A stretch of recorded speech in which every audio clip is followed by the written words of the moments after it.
Anthony, as we take a look at some of your swings, all right, you want to be loading against this back side. We talked about trying to minimize the movement.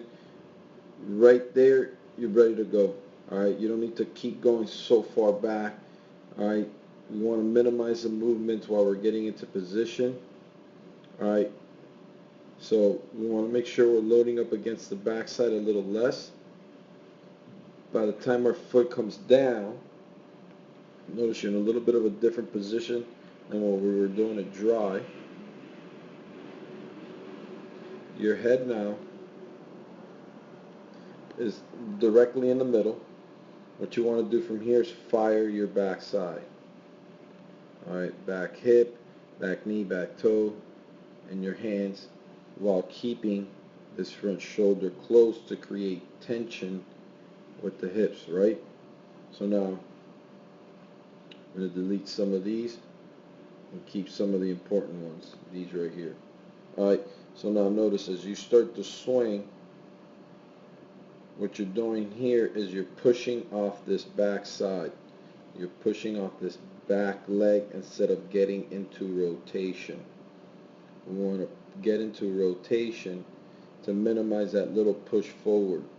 Alright, get into rotation, and we're trying to stay tall with our back side. Alright, instead of getting here where you're dropping that barrel, you want to find a way to get your hands going forward. Alright, instead of where the barrel's dropping here in the back. It's not that bad. It's not very long. It's short, but we got to minimize the angle with our shoulders so we can create a better bat path. Now, at this point here, here's where you should have made contact and then stayed through the ball. Alright, you're doing a good job of getting extension on this particular pitch. Notice you brought your backside much better together with your hands. Alright, you just got a little bit of a push. You're almost, or not almost, you're fully rotated at this point of contact here. Alright, but like I said, you want to make sure you're making contact somewhere here. Boom, boom.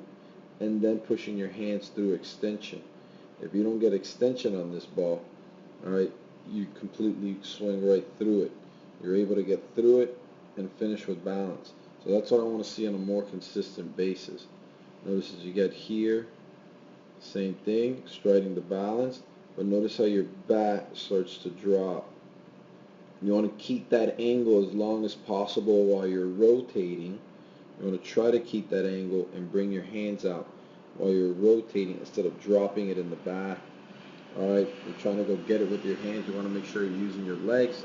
So overall, not bad. We just got to make sure we're cleaning up our position and our movements to make things a little bit more subtle, more efficient, more consistent.